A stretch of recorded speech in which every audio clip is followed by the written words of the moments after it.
Traders hotline का।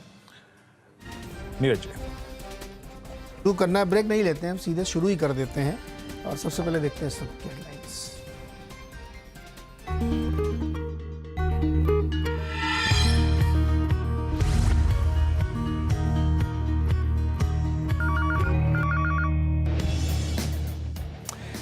अच्छे global संकेतों से बाजार में लगातार दूसरे दिन रौनक। निफ्टी और सेंसेक्स में 0.5% से ज्यादा की तेजी। Mid cap, real estate, metal shares में भी मजबूती, लेकिन निफ्टी बैंक में ऊपरी स्तरों से दबाव। एक बात पे मैं बहुत ही दृढ़ निश्चय था कि जिस दिन मन ऊब जाए उसी दिन निकल जाने का है। एक मिनट भी इस काम में नहीं रहना अगर पूरी तरह से दिल से नहीं करने का।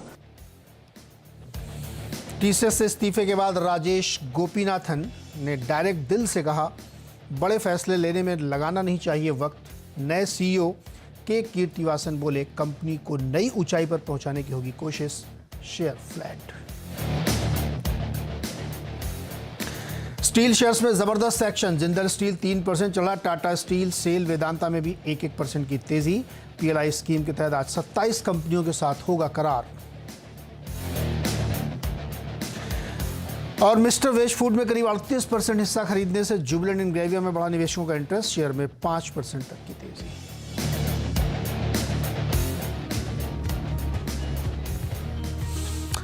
बाजार की तस्वीर इस वक्त 81 पॉइंट ऊपर है निफ्टी, और बैंक निफ्टी जो है थोड़ा सा उससे कमज़ोर है, मतलब मात्र 64 पॉइंट्स अब रह गया है।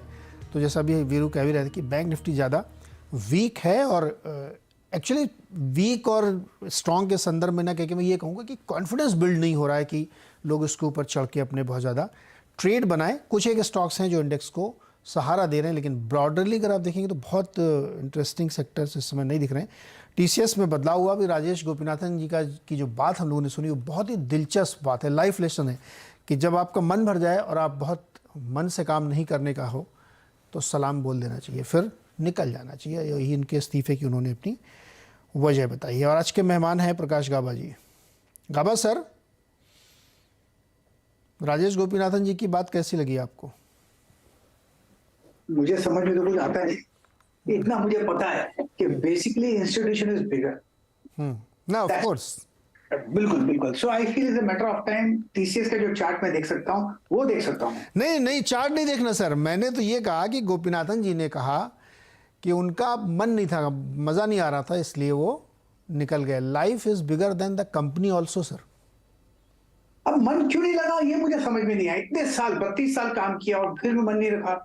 गावा सर, हाँ जी, करियर के पीक पे नौकरी छोड़ने का जो मजा है ना, हाँ, वो बहुत अद्भुत है। वो जो छोड़ सकता है वही लेता है।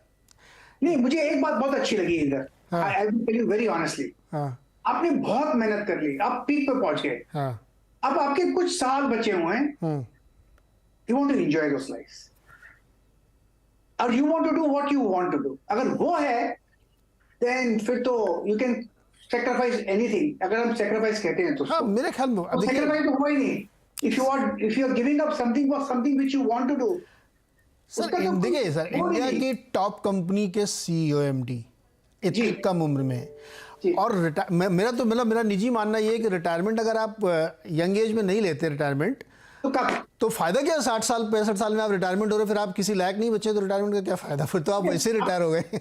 अगर आप अर्ली एज में रिटायरमेंट लेते हैं और करियर के पीक में लेते हैं, फिर आपको मजा है, फिर आप गोल्फ खेलिए, मजे करिए, आपकी तरीके से अपना फ्लाइट वाइट उड़ाइए कुछ। तो खैर, नॉट मनी। खाना 150 ग्राम है, उससे ज्यादा खाना नहीं है। Exactly sir. और वही उतना ही खाने की अगर चिंता ना हो तो फिर तो you can live your life the way you want. बिल्कुल सही। तो राजेश जी ने जो हमें लॉजिक दिया, अगर वाकई वही कारण है तो डेफिनेटली ये फैसला बहुत ही, मुझे तो बहुत शानदार लगा। Life is always bigger than your work. जिंदगी में कुछ बहुत करना चाहिए, लेकिन राव जी वापस लौटने, बाजार में भी कुछ करना है। अभी बैंक निफ्टी साथ नहीं दे रहा है, क्या करना है? मैं बैंक निफ्टी की बात करूंगा। मैं आपको, और कुछ मेरे दोस्त हैं जो कि हाई पीक पे डॉक्टर्स हैं, हाँ। उन्होंने प्रैक्टिस अपनी कम कर दी आफ्टर कोविड। हाँ। ये वॉलंटरी डिसीजन था उनका।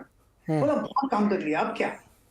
कोविड देखें, उन्होंने अपनी प्रैक्टिस वाकई में कम कर ली, एंड सीनियर डॉक्टर्स थे। तो वो भी एक रीजन हो सकता है कि why not live life the way you want to live. I think ये शायद एक मिसाल हो जाएगी। Correct. Very good. Anyway, bank Nifty है, हाँ, कल का क्लोज डिफेंड कर लेता है तो अच्छी बात है। आज प्रॉब्लम ये हुआ कि निफ्टी और बैंक निफ्टी दोनों ने ही गैप थी। अगर गैप नहीं देते और लो लेवल फ्लैट खुलते और ऊपर जाते फिर तो मजा ही और कुछ था। लेकिन ये गैप अप हुआ, लेकिन फिर भी गैप अप सस्टेन कर रहा है, ये बात अच्छी है निफ्टी में। और बैंक निफ्टी में करीब करीब क्लोज के आसपास है, यस्टरडेज क्लोज को डिफेंड करने की कोशिश करेगा। मुझे लगता है यहाँ पर 1-2 घंटा 3 घंटा अगर यहाँ पर संभल जाता है और लास्ट के 1-1.5 घंटे में एक अप मूव मिल जाता है निफ्टी और बैंक निफ्टी में, फिर तो नेक्स्ट वीक ऊपर है। लेकिन अब यहाँ पर ट्रेड नहीं बनता निफ्टी बैंक निफ्टी में। मैं कोशिश कर रहा हूं कि कहां पर रिस्क रिवॉर्ड रेशियो फेवर में हो, बनता नहीं है। शायद 1:30-2 बजे एक ट्रेड मिल जाए लास्ट 1 आवर में, लेकिन अब नहीं है। ओके गावा साहब, खड़ा खड़े का सवाल ले लेते हैं। प्रिंस कुमार है पंजाब से हमारे साथ। प्रिंस भाई बताइए क्या सवाल है, मुक्तसर से है। सर मैंने एक अडानी नेट का 2011 पे 31 शेयर्स लिए हुए हैं। मार्केट जैसे फ्लक्चुएट कर रही है, अभी इसको होल्ड पे रखना चाहिए कि और होल्ड कर देना चाहिए? अडानी एंटरप्राइजेस, अडानी, हाँ जी सर, नेट अडानी बोलना नेट। सर। हाँ अच्छा, खैर एनीवे गावा सर क्या करना भाई, इनको 1863 पे चल रहा है, 2011 पे लिया इन्होंने। देखिए ऐसा है कि ये स्टॉक जब 1000 पहुंचा था वो एक ब्यूटीफुल टेक्निकल लो है, ब्यूटीफुल टेक्निकल। उसके बाद अपू मिला है, अब थोड़े यहाँ पर पेन भी हो सकता है, लेकिन ये बॉटम आउट हो चुका from a longer term perspective. अब 2000 के आसपास लिया है तो यहाँ पर थोड़ा पेन हो सकता है, लेकिन यस अब साइडवेज पे है, यहाँ पर ट्रेडिंग डिफिकल्ट है। लेकिन ये लॉन्ग टर्म के लिए अगर सोचते हैं, लॉन्ग टर्म के लिए तो फिर ठीक है, क्योंकि 1000 बेस बन गया। एक और सवाल मुकेश कुमार जी का है, धनबाद से हमारे साथ जुड़ रहे हैं। मुकेश जी नमस्कार, बताइए सवाल। सर मैंने नायका का स्टॉक खरीदा हुआ है, मेरे पास 80 स्टॉक है, 144.98। ओके तो इसको अभी होल्ड करना चाहिए या यहाँ से निकल लेना चाहिए?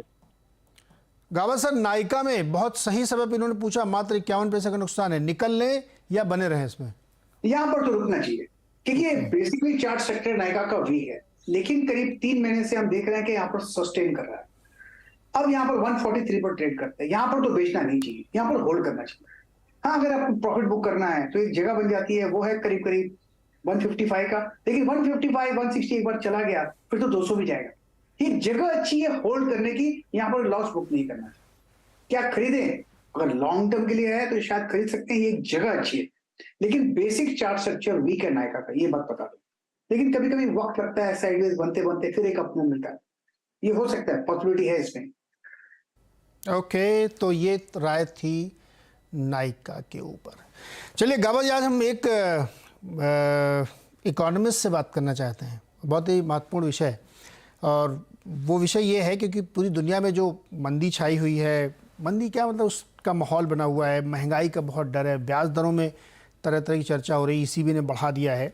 लेकिन फोकस जो है अमेरिका और यूरोपियन बैंकिंग सिस्टम पे ही बना हुआ है, क्योंकि वहीं से सबसे ज़्यादा दिक्कत आती हुई दिख रही है। ईसीबी ने रेट भी बढ़ा दिए हैं। तो क्या ये संकट टल गया है या इसको कारपेट के नीचे दबा दिया गया है? और इस बात पे सवाल पूछे जा रहे हैं दुनिया भर में कि आगे क्या होगा, फेड का रूल क्या होगा, कैसे अपने आप को एडजस्ट करेगा, क्योंकि क्वांटिटेटिव टाइटनिंग जो है वो फिर से ख़त्म होती हुई दिख रही है। और भारत इस घटना को किस तरीके से ले, इसमें हमारे साथ बातचीत करने के लिए स्टेट बैंक ऑफ इंडिया के ग्रुप चीफ इकोनॉमिस्ट एडवाइज़र हैं सौम्यकांति घोष। सौम्यकांति सर, बहुत बहुत शुक्रिया हमारे साथ जुड़ने के लिए, बहुत स्वागत है आपका CNBC आवाज़ पर। और सबके टॉप ऑफ द माइंड में इस समय यही चल रहा है कि ये अमेरिका और यूरोप में जो घटनाक्रम हो रहा है बैंकों को लेकर के, क्या ये, बहुत सारे लोग कह रहे हैं लीमन ब्रदर्स टाइप का है, ऐसा है क्या?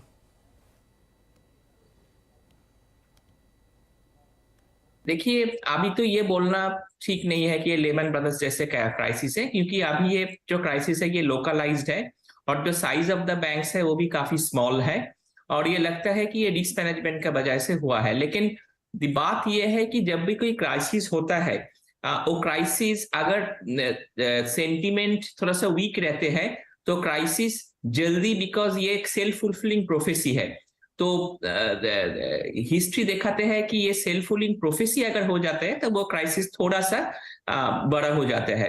लेकिन फिलहाल जो लग रहा है कि दो बैंक्स का फेलियर हुआ है।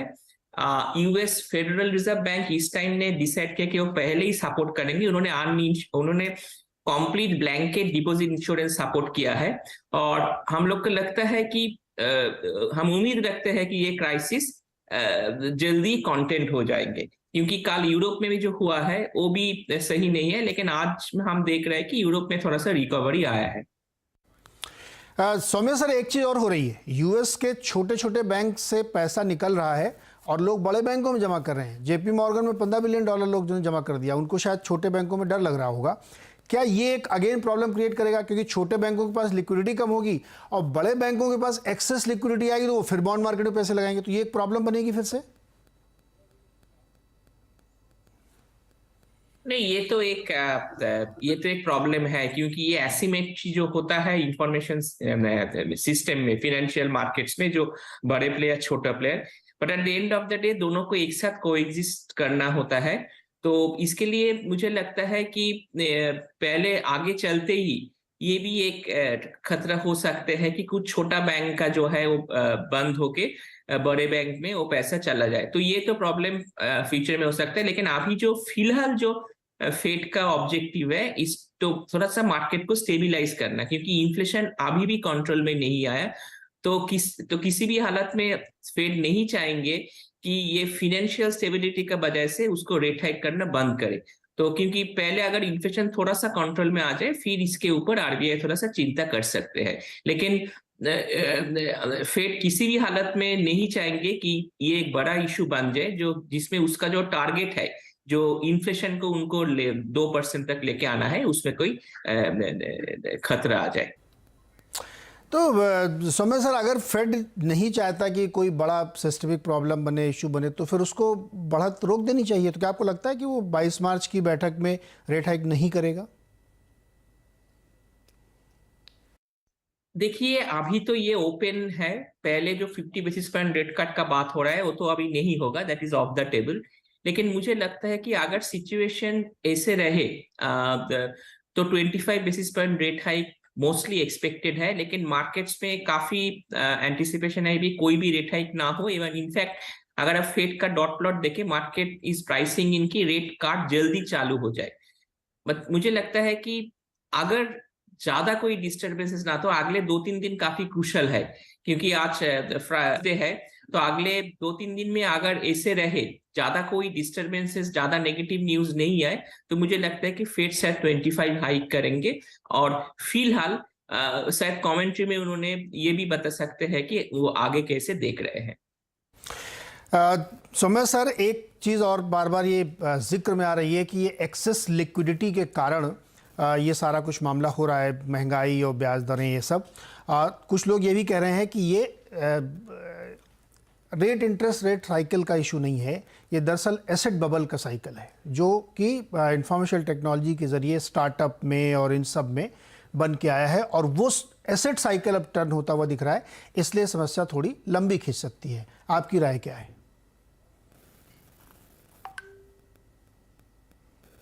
देखिए, hard crisis, financial market crisis का एक ही इश्यू होता है कि उसका थोड़ा सा साइकिल लॉन्गर होता है। 2020 में जो पैंडेमिक क्राइसिस था वो एक ही क्राइसिस था जो सिस्टम के बाहर से आएगा, वो हेल्थ क्राइसिस था।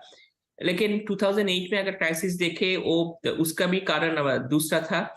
अभी 20 का भी क्राइसिस अलग है। अभी का भी जो क्राइसिस अब बता रहा है ये टेक्नोलॉजी ड्रिवन है, क्योंकि पैंडेमिक के टाइम में काफी स्टार्टअप का भी ग्रोथ हुआ है था, because lot of people are working from home, and उसमें इनोवेशंस में काफी ज्यादा आगे चला था।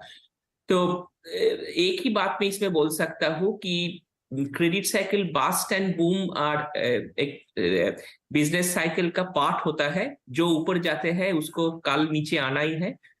हमको देखना है कि अगर वो ऊपर जाता है ज्यादा तेज, जल्दी ऊपर ना जाए और तेज से ऊपर ना जाए, अगर नीचे आ जाए ज्यादा तेज नीचे ना जाए। तो इसको स्मूदन करना ही फाइनेंशियल मार्केट्स और रेगुलेटर्स का काम है।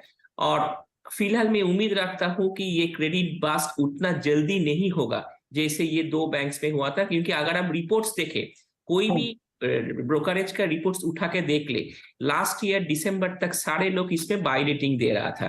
तो एक दिन में ये चेंज हो जाना, ये काफी मुश्किल, काफी सरप्राइजिंग और स्ट्रेंज लगता है कि कोई शॉक को ठीक से देखा नहीं था। अच्छा, वापस अपने देश पे अब थोड़ा बात करते हैं। रिजर्व बैंक के सामने एक बड़ा चैलेंज ये हो सकता कमिंग पॉलिसी में कि उसको रेट बढ़ाना चाहिए कि नहीं बढ़ाना चाहिए। जो दुविधा यूएस में उससे थोड़ा अलग, लेकिन दुविधा हमारे यहाँ भी है। क्यों है? क्योंकि हमारी जो बैंकिंग सेक्टर की बैलेंस शीट है, सरकार की बैलेंस शीट है, कंपनीज की, वो बहुत ही स्ट्रांग है, क्रेडिट ग्रोथ बहुत अच्छी चल रही है, सब कुछ ठीक ठाक चल रहा है। लेकिन उसकी कॉस्ट ये है कि इन्फ्लेशन के वजह से अब बहुत ज़्यादा ब्याज दरें नहीं बढ़नी चाहिए, क्योंकि कुछ धीरे धीरे दिख रहा है कि स्लो डाउन हो सकता है। जैसे कि छोटे टिकट साइज़ के जो घर हैं 30 लाख तक के लोन वाले, उसमें अब स्लो डाउन दिखने लगा है, वो उतने बिक नहीं रहे हैं। तो क्या आरबीआई को इस बार नई जो अगली पॉलिसी आएगी उसमें अब एक बार स्किप कर देना चाहिए, नहीं बढ़ाना चाहिए? क्योंकि अगर वो बढ़ाएंगे तो फिर हमारे यहाँ अननेसेसरी एक प्रेशर बिल्ड होगा। देखिए, ये बहुत इम्पोर्टेंट सवाल है कि आरबीआई को अप्रैल में क्या करना चाहिए। पहले तो मैं एक बात बोलना चाहता हूँ, अगर सपोजली कि मार्च 22 और 21 में कोई रेट हाइक फेड नहीं करते हैं, अगर फेड रेट हाइक नहीं करते कि then it's an open and short case कि आरबीआई भी नहीं करेंगे शायद। बट अगर फेड कर देते हैं 25 बेसिस पॉइंट्स, देन आरबीआई को भी ऊपर प्रेशर रहेंगे कुछ करने के लिए। लेकिन मुझे लगता है कि अभी फिलहाल at some point of time RBI ने 250 बेसिस पॉइंट रेट हाइक किया है, आरबीआई ने सारे रेट्स को फ्रंट लोड किया है, उसको बेनिफिट्स भी मिला है, हमको इन्फ्लेशन में पहले कंट्रोल मिल चुका। लेकिन अभी मुझे लग रहा है कि आरबीआई में एक वेट एंड वॉच पॉलिसी अगर ले कि पुराना जो रेट एक्शन हुआ उसके लिए कितना इम्पैक्ट हुआ है on the house hold balance sheets और दी अदर थिंग्स, तो उसमें अच्छा होगा। आरबीआई बोल सकती है कि इसके बाद जो इन्फ्लेशन नंबर आने वाला है वो 6% का नीचे जाएंगे। मार्च में इन्फ्लेशन नंबर 5.6 का आसपास रहेंगे और अप्रैल में इन्फ्लेशन नंबर 5 का नीचे रहेंगे। So monetary policy actually forward looking होते हैं। तो अगर ये बात आरबीआई देखे कि आगे चलते इन्फ्लेशन नीचे हो जाएंगे, एंड फिलहाल जो दो नंबर्स आरबीआई के पास आया है 6.5 नंबर के आसपास, तो फिलहाल हो सकता है कि आरबीआई डिसाइड करे कि हम थोड़ा सा होल्ड करें, लेकिन वो क्लियरली मार्केट को बोल दे कि हम डेटा डिपेंडेंट है, अभी भी हम सिचुएशन को ठीक से देख रहे हैं, अगर बाद में जरूरत होगा तो हम ऐसे हिसाब से एक्ट करेंगे। तो मार्केट के लिए भी अच्छा होगा, सेंट्रल बैंक पॉलिसी एक्शन के लिए भी अच्छा होगा, और उस पर क्लियर एक मैसेज चलेंगे कि the bank RBI is completely data dependent. लेकिन एक बहुत इंटरेस्टिंग सवाल सर ये है कि अगर आरबीआई बहुत फॉरवर्ड लुकिंग है, तो उन्होंने अपनी पॉलिसी में पिछली बार कहा था कि उनको नहीं लगता दिसंबर 2023 तक 5% से नीचे कभी इन्फ्लेशन होगा। और अभी फॉरवर्ड लुकिंग में 2 इवेंट और दिख रहे हैं, जैसे एक एल नीनो का बड़ा खतरा बना हुआ है कि उसकी वो इन्फ्लेशनरी इवेंट होता है। दूसरा, अभी जो नॉन कोर तो ऊपर है ही है, कोर में भी अगर आप देखिए तो बहुत ऊपर है, सब्जियों के दाम भी ऊपर जा रहे हैं। तो इन्फ्लेशन तो नहीं लग रहा कि बहुत ईज होता हुआ दिख रहा है। देखिए, पहले तो बात है कि एल नीनो आ रहा है, लेकिन एल नीनो के साथ फूड प्राइसेस का डायरेक्ट कॉजेशन नहीं है। इनफैक्ट आरबीआई का रिपोर्ट खुद बताता है कि एल नीनो का जो ईयर हुआ था उसी टाइम इनफैक्ट बारिश ज्यादा हुआ था। तो ये तो पहला बात है। दूसरा बात यह है कि फूड प्राइसेस के लिए नहीं, आरबीआई का जो कॉन्सेंस है कोर इन्फ्लेशन स्टिकी है, 6% में रुका हुआ है। और मैंने जो डेटा को देखा है, मुझे लगता है कि ये बहुत डिफिकल्ट है उसको 6% के नीचे आने के लिए, क्योंकि अगर आप 10 साल का एवरेज देखें कोर इन्फ्लेशन का, वो 5.7 to 5.8% है।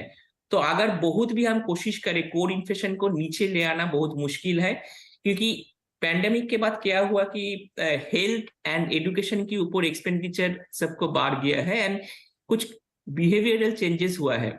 तो उसके लिए मुझे लगता है कि आगे चलते, और कोर इन्फ्लेशन जो कॉन्सर्न आरबीआई बताया है, कोर इन्फ्लेशन 6% होने के बाद भी, कंसिस्टेंटली होने के बाद भी, अगर आप देखें कि इन्फ्लेशन में जो ऊपर जो चढ़ाई उतराई आ रहा है वो सिर्फ फूड प्राइसेस के लिए ही हो रहा है, क्योंकि कोर इन्फ्लेशन अगर स्टिकी है तो फूड प्राइसेस के लिए हो रहा है। तो जो आप बात बोल रहे हैं कि फूड प्राइसेस की concern, of course food prices का कॉन्सर्न दोनों साइड में ही रहते हैं, ऊपर भी रहते हैं, नीचे भी रहते हैं। अभी आप देख रहे हैं कि ओनियन प्राइसेस लेके कितना हंगामा हो रहा है, क्योंकि उसको प्राइस प्रॉपर में ही मिल रहा है।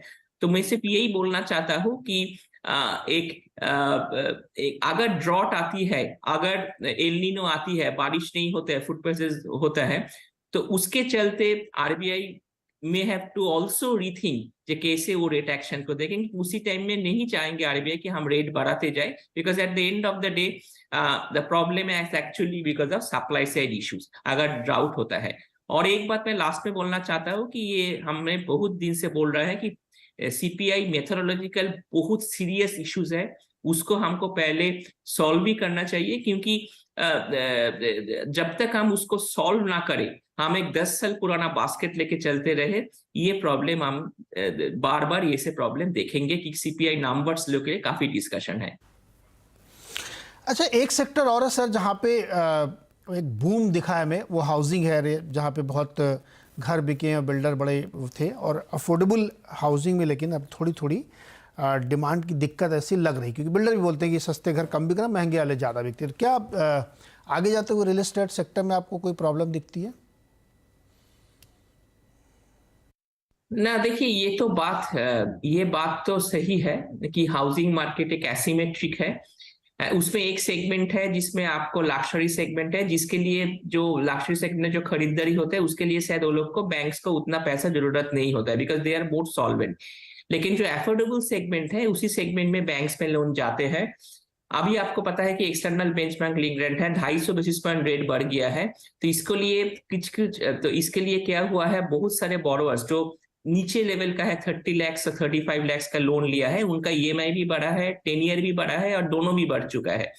तो हमने एक रिसेंटली एक एनालिसिस किया था, उसमें हम देख रहे हैं कि नीचे जो अफोर्डेबल सेगमेंट का जो शेयर है हाउसिंग लोन में, वो पैंडेमिक का पहले जितना था उससे काफी ज्यादा कम हो गया अभी। इसका मतलब लगते हैं कि हाउसिंग मार्केट में एक एसिमेट्री आ गया, जहां पर आप एक सेगमेंट में आप देख रहे हैं कि डिमांड के ऊपर इंपैक्ट हो रहा है, और एक सेगमेंट में इंपैक्ट उतना ज्यादा नहीं है, because these people are more solvent. तो ये तो ट्रेंड हम देख रहे हैं। लेकिन दादा, अगर बड़े शहरों को छोड़ दें, मेट्रोस को, जहाँ पे लग्जरी घर बिकते हैं 5 करोड़ 10 करोड़ 15 करोड़ वाले, तो छोटे शहरों में जहाँ छोटा टिकट साइज है 40 लाख 50 लाख 60 लाख, वहाँ तो हमको लगता है कि मुश्किल बढ़ने वाली है। प्रॉब्लम हम नहीं बोलेंगे खड़ा होगा, क्योंकि एक हाउसिंग लोन जब एक पूरा साइकिल का होता है, पहले ऊपर जाते हैं नीचे जाते हैं। मैं लगता है कि फ्यूचर में अगर इंटरेस्ट रेट कम हो कि this will basically average out over a cycle. लेकिन जो हो सकता है कि टायर 2, क्योंकि इंडियन हाउसिंग लोन मार्केट पे काफी ज्यादा रिकवरी हुआ है after pandemic because of a low interest rate regime, and इससे बहुत ज्यादा हुआ है टायर 2 टायर 3 सिटीज से। तो हो सकता है कि ये टायर 2 टायर 3 सिटीज से जो हो रहा है उसमें हम कुछ स्लो डाउन देख सकते हैं। और अफोर्डेबल हाउसिंग एक ऐसे जैसे सेगमेंट है, उसके लिए वो इकोनॉमी के लिए भी काफी इंपॉर्टेंट है, बिकॉज उसमें जॉब्स क्रिएट होता है, कंस्ट्रक्शन सेक्टर सीमेंट सेक्टर का डिमांड होता है। तो मुझे लगता है कि थोड़ा बहुत इसके ऊपर तो इम्पैक्ट आया है, लेकिन कैसे फ्यूचर में होगा, अगर इंटरेस्ट रेट नीचे घटता है, हो सकता है कि ये जो अभी जो फिलहाल जो आपको बर्डन बढ़ गया वो फ्यूचर में कम होगा, स्मूदन आउट होगा एक लाइफ साइकिल के ऊपर। दादा, आखिरी सवाल, हमने बहुत सारी चर्चा की अलग अलग सेक्टर की, लेकिन दुनिया भर में जो हो रहा है हम अपने बैंकिंग सेक्टर की और स्ट्रेंथ को समझना चाह रहे थे। क्रेडिट स्विस में इतना बवाल हुआ, बातचीत हो रही शायद वो यूबीएस में मर्ज हो जाए, बहुत कुछ हो रहा है। हमारे बैंकिंग सेक्टर में, हमारी इकोनॉमी में कोई रेड फ्लैग आपको दिखता है? नहीं, मुझे नहीं लगता है कि इंडियन बैंकिंग सेक्टर लेके उतना जाता, क्योंकि इंडियन बैंकिंग सेक्टर का सबसे बड़ा जो स्ट्रेंथ है वो है कि हमारा फंडिंग रिटेल फंडिंग है, होलसेल फंडिंग नहीं है, जो बाहर का जो बार बार खतरे होते हैं जहां से कंटेजियन होता है। और दूसरा बात है जो हमारा जो डिपॉजिट इंश्योरेंस कवर है वो आज 5 लाख है। ये 5 लाख अगर आप एक एनालिसिस करें बैंकिंग सेक्टर डिपॉजिट में, 98% ऑफ द ओवरऑल डिपॉजिटर्स को कवर करते हैं। उसका मतलब जो सारे जो स्मॉल डिपॉजिटर्स है इसको कवर करते हैं। एंड तो इसके लिए क्या होता है, अगर आपके कॉम्प्रिहेंसिव डिपॉजिट इंश्योरेंस कवरेज है जो कवर करते हैं, तो बैंकिंग सेक्टर में जो कॉन्फिडेंस है मासेस का वो हर टाइम जारी रहते हैं। तो मुझे नहीं लगता कि इंडियन बैंकिंग सेक्टर को खतरा है, और आगे भी चलते हो सकता है कि हमारे ऊपर कुछ डायरेक्ट इम्पैक्ट पड़े, क्योंकि बाहर से अगर होगा तो कुछ मार्केट प्राइसेस में, स्टॉक मार्केट में कुछ डेवलपमेंट हो। लेकिन मुझे उम्मीद है कि हमारा बैंकिंग सेक्टर साउंड है, स्टेबल है, हमारा एसेट क्वालिटी इश्यूज अभी सबसे अच्छा है, क्रेडिट ग्रोथ सबसे अच्छा है, और मुझे उम्मीद है कि आगे चलते भी ऐसे ही रहना चाहिए। ओके, सौम्य गांधी सर, बहुत बहुत शुक्रिया आप हमारे साथ जुड़ने के लिए और एक रियलिटी चेक हमें देने के लिए कि इकोनॉमी और ग्लोबल मार्केट में क्या चल रहा है, और हमें उससे बहुत ज़्यादा चिंता करने की ज़रूरत नहीं है। कम से कम भारतीय बैंकिंग सेक्टर बहुत ही स्ट्रांग है। बहुत बहुत शुक्रिया सर हमारे साथ जुड़ने के लिए। चलिए इसी के साथ एक छोटा सा ब्रेक लेंगे और ब्रेक के बाद होगा खिलाड़ी नंबर 1 और देखते हैं कि आज खिलाड़ियों का प्रदर्शन कैसा होता है।